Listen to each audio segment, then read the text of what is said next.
Hello engineers, मैं को-ऑपरेटर सुभांशु कुमार। स्वागत है आपका civil Guruji the civil engineering institute में। आज हम यहां पे आए हैं अपने ट्रेनी इंजीनियर के साथ कंटूर मैप को परफॉर्म करने के लिए। आप पीछे देख सकते हैं हमारे ट्रेनी इंजीनियर जो है कि यहाँ पे रीडिंग ले रहे हैं। तो कंटूर मैप में क्या होता है, कैसे रीडिंग लेते हैं, क्या परफॉर्म करना होता है, बेसिकली कंटूर मैप कहाँ यूज करते हैं, हम जानेंगे अपने इंजीनियर के साथ। आइए मिलते हैं सबसे पहले इंजीनियर के साथ, जानते हैं उनके साथ कंटूर मैप के बारे में। तो हेलो, आपका नाम क्या हुआ? हेलो सर, मेरा नाम सतीश पोद्दार है और मैं सिविल गुरुजी से मोहाली ब्रांच से ऑफलाइन ट्रेनिंग कर रहा हूँ। आज यहाँ पे आप क्या परफॉर्म करने आए हो? आज हम लोग यहाँ पर कंटूर मैप परफॉर्म करने आए। क्या होता है contour map? Contour map sir एक इमेजिनरी लाइन होता है जो ग्राउंड पर हर एक पॉइंट को जोड़ता है, उनसे रिड्यूस लेवल और एलिवेशन का पता चलता है। एलिवेशन का पता चलता है, ठीक है। तो बेसिकली कंटूर मैप जो यूज होता है कहाँ कहाँ यूज होता है, आप बता सकते हैं? जी सर जी, कंटूर मैप जैसे कि सैनिक सब हिली एरिया में ट्रैवल करते हैं तो उनको एक कंटूर मैप मिलता है, तो उनसे उनको मालूम पड़ता है कि उनको कभी चढ़ाई करना है या नीचे जाना मतलब आरएल की अप और डाउन से पता चलता है कि आरएल अगर अप है तो उनको ऊपर चढ़ना है, अगर आरएल उसकी डाउन है तो उसको नीचे जाना है। कोई और एग्जांपल के साथ आप बता सकते हैं? जी सर जी, कंटूर मैप की मदद से जैसे कि वाटर हेड टैंक बनता है, ठीक है, तो उनको कंटूर मैप की मदद से उनको ऐसे जगह पे बनाते हैं जिसका आरएल ज़्यादा हो, कि उनसे ग्रेविटी की वजह से पानी नीचे आराम से आ सकता है। मतलब इसको हम लोग ड्रेनेज पर्पज से भी यूज कर सकते हैं। अगर नाली बनाना हुआ तो वहाँ भी यूज कर सकते हैं कि भाई हमको पानी का जाना है, बहाव डालना है, मतलब स्लोप में भी इसका यूज करते हैं। तो आज यहाँ पे आप ग्राउंड पे आए हुए हैं, आपको क्या परफॉर्म करने दिया गया है? ग्राउंड पे कंटूर में परफॉर्म करने दिया गया है सर।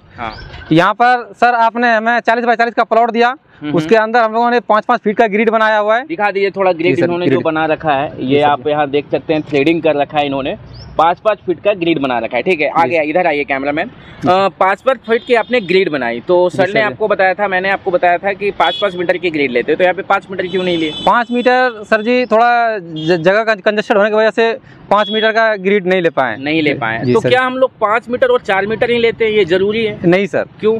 हम लोग पहले ग्राउंड का अंडुलेशन देखते हैं सर जी। अगर वो अंडुलेशन ज़्यादा अगर डिफिकल्ट हो तो उसमें 2 या 3 मीटर का लेते हैं। मतलब ज्यादा अगर इंडुलेशन आ रहा है तो वहाँ पे हम लोग 2 या 3 मीटर पे भी ले सकते हैं। लेकिन अगर ग्राउंड का नेचर हमारा सेम रह गया, कुछ मतलब ग्राउंड को नेचर के देखते के साथ ही पता चलता है कि हमारा जो रीडिंग लेना है वो 3 मीटर पे लेना है कि 5 मीटर पे लेना है कि 2 मीटर पे लेना है, वो आपके टोटली ग्राउंड के नेचर पे डिपेंड करता है। तो आज यहाँ पे जो परफॉर्म किया, प्लीज आप यहाँ मैनुअल दिखाइए किस तरीके से आपने परफॉर्म किया। यहाँ पे आइएगा, कैमरामैन दिखाइएगा। सर जी, आपने सबसे पहले हमें एक बेंचमार्क दिया जिनका RL 100 है, ठीक है। उसके बाद हम लोग स्टेशन ए का फर्स्ट रीडिंग BS लिए 1.455। ये कहाँ रीडिंग लिए? आपने जो बेंचमार्क दिया वहाँ पे स्टाफ रख के रीडिंग लिए तो 1.455। वो पहली रीडिंग आई जिसमें आपकी BS की रीडिंग थी 1.455। तो इसमें स्टेशन ए है और बाकी आपने बहुत सारे IS पॉइंट लिखे हैं। क्या स्टेशन इसमें चेंज नहीं हुआ क्या आपका? स्टेशन चेंज नहीं हुआ है सर, सिर्फ स्टाफ चेंज हुआ है। स्टाफ चेंज हुआ है, मतलब हर पॉइंट पे IS आई है आपके। स्टेशन एक ही जगह से आपने स्टेशन रखा और सारी चीजें को बनाया है। थोड़ा और क्लोजअप में दिखाइएगा। उसके बाद आपने क्या किया?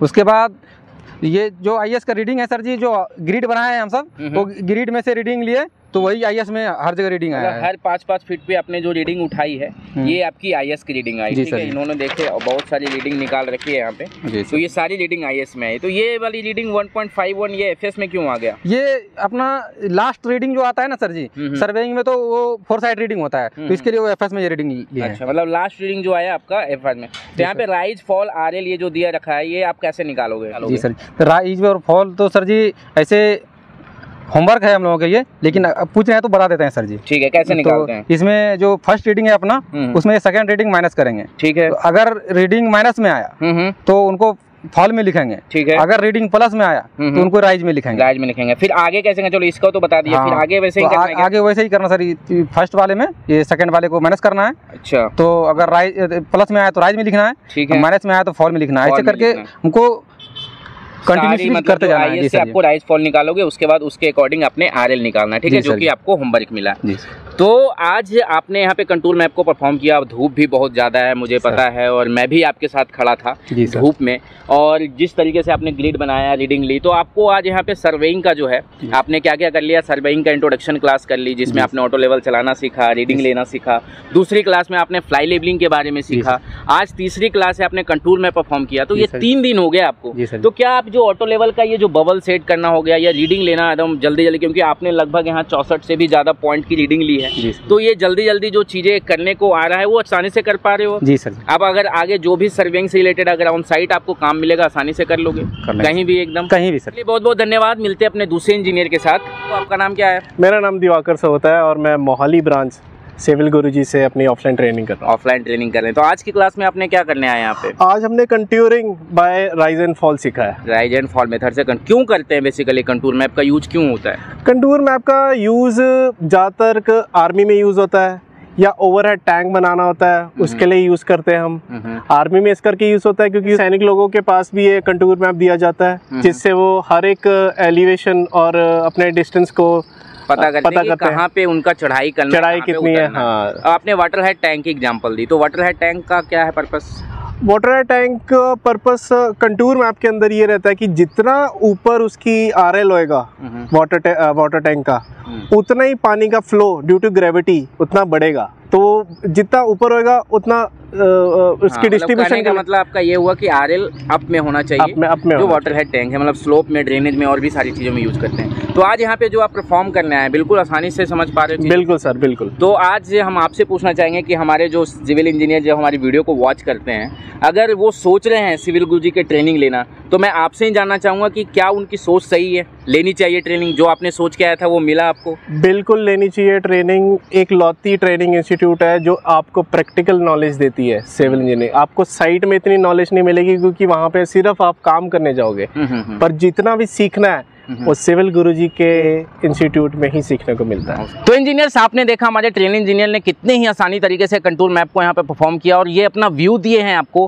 कि किस तरीके से जो है आप लोगों को ऑफलाइन ट्रेनिंग लेनी चाहिए। तो मैं खड़ा हूँ आपके शहर मोहाली में। अगर आप जम्मू एंड कश्मीर से हैं या फिर मोहाली से हैं, पंजाब से, हरियाणा से, कहीं से भी हैं, इनफैक्ट अगर दिल्ली से भी, अगर आप मोहाली में आकर ट्रेनिंग लेना चाहते हैं, ऐसे तो हमारी ब्रांचेज दिल्ली में भी है, तो आप वहाँ से भी ट्रेनिंग ले सकते हैं। अगर मोहाली में आना चाहते हैं तो मोहाली से भी ट्रेनिंग ले सकते हैं। नीचे दिए गए डैशबोर्ड नंबर 9111001234 पे कॉल कर सकते हैं और ज़्यादा जानकारी ले सकते हैं। अगर वहाँ से भी आपको अगर क्लियर नहीं है चीज़ें, तो मैं इस वीडियो के डिस्क्रिप्शन में ही डाल रखा हूँ कैसे आप रजिस्ट्रेशन करते हैं, कैसे आप एडमिशन फॉर्म वहाँ से भरेंगे। जैसे ही आप लिंक ओपन करेंगे सब चीज़ें अपने आप खुल जाएगी। और अगर इसके रिगार्डिंग आपको कुछ चीज़ें जाननी हैं तो आप डायरेक्ट 9111001234 पे कॉल कर सकते हैं और सारी चीज़ों को पता कर सकते हैं। तब तक के लिए मुझे इजाज़त दीजिए। जय हिंद, जय भारत।